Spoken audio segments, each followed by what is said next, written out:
होता है। जोधपुर का पत्थर लगावा, करोड़ों करोड़ों रुपए लगे हुए, और आखिरकार देखते हैं कि लोग भी हजारों इकट्ठे होते हैं, लेकिन आरती याद नहीं होती है। उस मंदिर का क्या करोगे? क्या संस्कृति को बचाने में सफल हो जाओगे? आज एक दुर्भाग्य की बात और निवेदन करें हम, जब कभी भी मंदिर बनता है तो लोग कहते हैं कि इस पर ईंडा कौन चढ़ाएगा, प्रतिष्ठा कौन करेगा।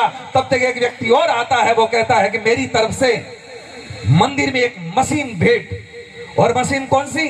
नगाड़े वाली। ये आप लोगों को तो बहुत बढ़िया लग सकता है, लेकिन मैं भारतीय संस्कृति को भविष्य भापते हुए ये बात कह सकता हूं, ये सनातन धर्म का और हिंदुओं का सबसे बड़ा दुर्भाग्य है कि आप अपने सनातन धर्म को मंदिरों से बाहर निकाल रहे हो उस मशीन के द्वारा। मशीन जाती है, बस एक खटका गिराया और धड़ाधड़ धड़ाधड़ धड़ाधड़ शुरू हो जाता है। उसमें कितना नुकसान हुआ पता है? झालर बजाने वाला चला गया, नगाड़ा बजाने वाला चला गया, घंटी बजाने वाला चला गया। अब रही बात आपकी स्थितियां, जो मैं कह रहा हूं आपको अच्छा ना भी लगे, लेकिन इससे कोई फर्क नहीं पड़ता इस सन्यासी को, क्योंकि मैं जब से घर छोड़ करके निकला था, 6 वर्ष का था, तब से लेकर के आज दिन तक जीवन यात्रा कर रहा हूं। इसमें बिल्कुल बेझिझक कह रहा हूं, और जिसको चुभती है तब भी चुभे। कई बार लोग कहते हैं कि महाराज जी आप ऐसी बात क्यों कह रहे हो, किसी को चुभ जाएगी। मैंने कहा जब तक पैर में कांटा नहीं लगेगा तब तक आदमी अपने पैर को देखेगा भी नहीं कि चुभा क्या है। थोड़ा चुभेगा तो टंटोलेगा। आज दिन तक आप 15-15 सालों से, पता नहीं कितने सालों से भजन संध्याएं कर रहे हो, मंदिर में आकर के मत्था टेक रहे हो, नाक रगड़ रहे हो, लेकिन आरती याद नहीं है। आपको नहीं लगता कि आपका सबसे बड़ा दुर्भाग्य है?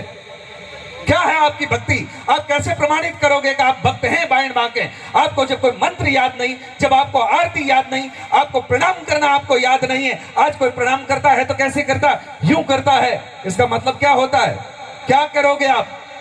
कुछ चीजें साधु संतों की सन्निधि में बैठ करके सीख लो, काम आएगी। लेकिन आजकल गुरुओं की भी कोई कमी नहीं है। बड़े बड़े होते हैं, उनको माइक से जो कुछ कहना सो कहना, लेकिन संस्कार देने में वो भी असमर्थ रह रहे हैं। भीड़ जुटाना सरल है, लेकिन संस्कारी 5 लोग तैयार कर देना बहुत बड़ी बात है। महाभारत के युद्ध को देखेंगे तो एक तरफ 3 करोड़ लोग थे और एक तरफ भगवान कृष्ण मात्र 5 बच्चों को लेकर के खड़े हुए थे, और उस पूरे महाभारत के युद्ध के निर्णय को बदल करके रख दिया। ये संस्कारों की बात होती है, सनातन की बात होती है, परंपराओं की बात होती है। इसलिए निवेदन करना चाहता हूं, मंदिरों से ये जितनी भी मशीनें हैं जल्दी से जल्दी बाहर निकालो। और आजकल आरती याद नहीं होती तो क्या हुआ पता है? मेमोरी कार्ड आ गया, पेन ड्राइव लगा करके और खटका डाल देते हैं, फिर ओम जय जगदीश हरे हो जाती है, ओम शिव ओमकारा शुरू हो जाती है। आपको कोई लेना देना नहीं। और मुझे तो कभी कभी भ्रम ये भी होता है